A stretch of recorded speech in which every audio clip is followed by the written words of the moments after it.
नमस्कार, स्वागत है आपका न्यूज स्टेट देख रहे हैं आप। मैं आपके साथ शफान अंसारी। सीधा लखनऊ लिए चलते हैं। डिप्टी सीएम दिनेश शर्मा क्या कुछ कह रहे हैं, सुन लेते हैं। उसका प्रवाह और तेजी से बहेगा।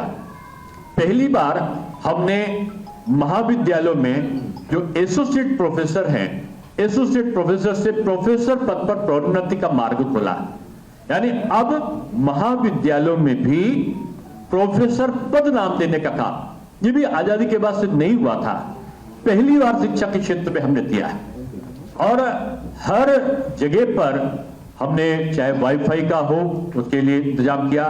तमाम हमारे गवर्नमेंट के कॉलेजेस थे जिनमें हमने प्री लोडेड टैबलेट्स को बांट के वहां की शिक्षा का परिवर्तन करने की कोशिश किया।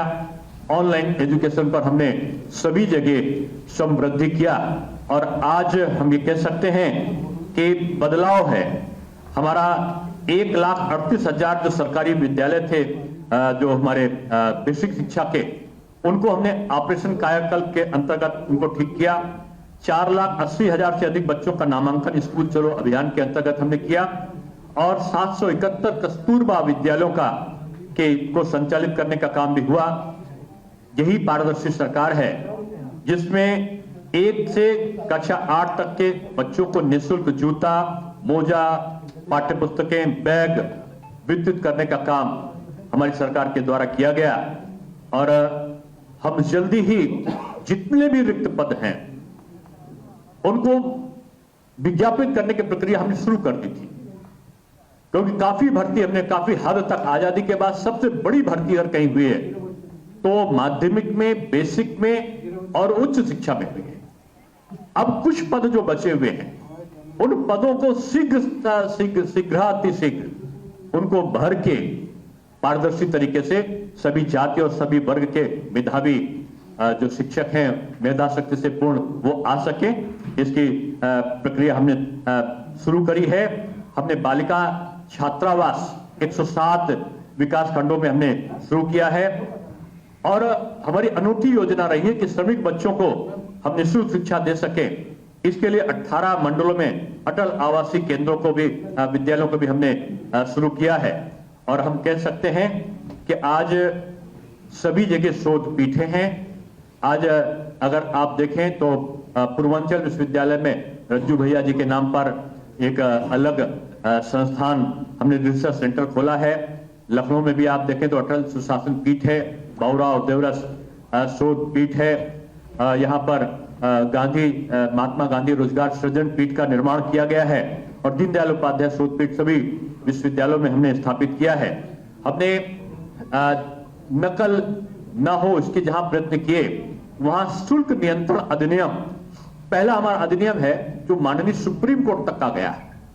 और मुझे इस बात की प्रसन्नता है कि सभी न्यायालयों के द्वारा लोगों ने इसका, जो विभिन्न संस्थाएं थी उन्होंने अपना विरोध दर्ज कराया, तो उसके बावजूद हमारा शुल्क नियंत्रण अधिनियम सफलतापूर्वक संपादित हुआ उत्तर प्रदेश में। और आज 3 साल हो गए हैं। 3 सालों में उत्तर प्रदेश में जो शुल्क वृद्धि है कोरोना के संक्रमण को देखते हुए, अभी ये तीसरा साल था। 2 सालों में हमने शुल्क वृद्धि नहीं होने दी थी, ये तीसरा साल था।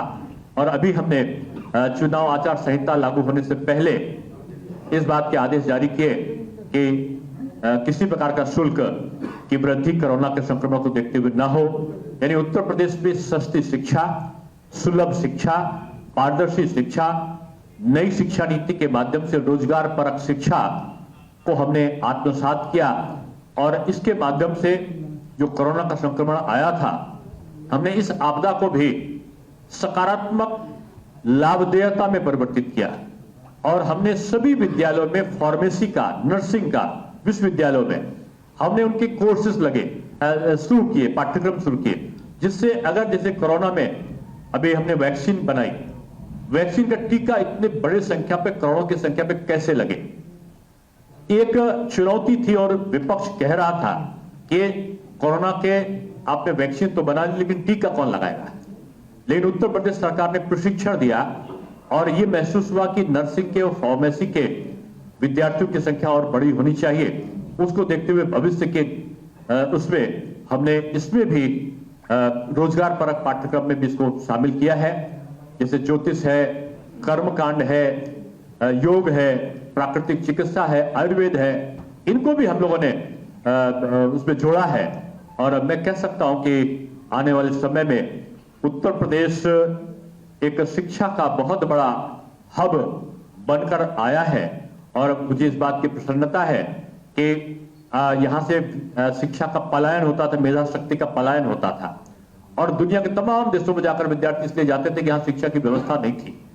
5 सालों में हमने जो की है, अभी आप जानते हैं कि हमारे कई निजी विश्वविद्यालय जो है वो टॉप रैंकिंग में आए हैं।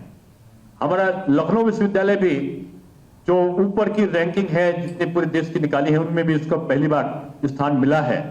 और इसी तरीके से हमारा कोशिश है कि अच्छे विश्वविद्यालय यहां पर हों, और आज 14 से ज्यादा देशों के लोग हमारे निजी विश्वविद्यालयों में, हमारे विश्वविद्यालयों में वहां के विद्यार्थी आके अध्ययन कर रहे हैं। यानी पहले हम पलायन करते थे, अब विदेशों से आकर लोग यहां पर अध्ययन और अध्यापन में संलग्न हो रहे हैं। और हमारा यही एक संकल्पना है कि आने वाले समय में सुखी मन अध्यापक हमारा, और तनाव मुक्त विद्यार्थी, और एक रोजगार परक शिक्षा, ये हमारी नकल विहीन परीक्षा, ये हमारे 4 उद्देश्य हैं। और उन 4 उद्देश्यों को लेकर हम अपने शैक्षिक परिवर्तनों की तरफ तेजी के साथ में बढ़ेंगे। उत्तर प्रदेश सरकार ने, मैं फिर से दोहराऊंगा, कि शिक्षा में, सुरक्षा में, स्वास्थ्य में, और प्रदेश के इंफ्रास्ट्रक्चर में, क्योंकि मेरे पास में IT इलेक्ट्रॉनिक्स भी था, और आज आपको बताते हुए मुझे हर्ष है कि अगर 100 मोबाइल बनते हैं पूरे देश में, तो 70 मोबाइल आज केवल उत्तर प्रदेश में बन रहे हैं। तमाम देशों से, और खासतौर से मैं चीन का नाम लूंगा, वहां से तमाम कंपनियां कोरोना के संक्रमण काल में छोड़कर अलग देशों के लिए जब जाने लगी, वो भारत में आई, और भारत में भी उत्तर प्रदेश में आकर उन्होंने लगाया। आज हमारे पास में मोबाइल इक्विपमेंट्स को बनाने वाली फैक्ट्री है। एशिया का सबसे बड़ा डाटा सेंटर हमारा कहीं है तो उत्तर प्रदेश में है। एशिया का सबसे बड़ा अगर हवाई अड्डा कहीं बन रहा है जेवर में, तो हमारे उत्तर प्रदेश में है। आज उत्तर प्रदेश में डिफेंस कॉरिडोर के माध्यम से भी तमाम लोगों के रोजगार का आज काम हम कर रहे हैं। जो बुंदेलखंड पानी के लिए तरसता था, आज हर घर नल की जो सुव्यवस्थित सुव्यवस्थित योजना है, उसका लाभ मिल रहा है। पहले बिजली जाना ये जो है सामान्य प्रक्रिया होती थी, कि बिजली आना ये एक खबर हुआ करती थी। आज बिजली चली जाए तो ये खबर बनती है। 18 से 22 घंटे गांवों में, 24 घंटे शहरों में बिजली का संकल्पना भी हमने पूरा किया है। यानी दूसरे शब्दों में हम कहें कि विपक्ष मुद्दा विहीन है। विपक्ष का मुद्दा केवल अपराधवाद, केवल गुंडाराज का जो उनके अपने संस्मरण है वो है। जब चुनाव आते हैं तो विपक्ष चुनाव के आते ही अपराधवाद और गुंडाराज का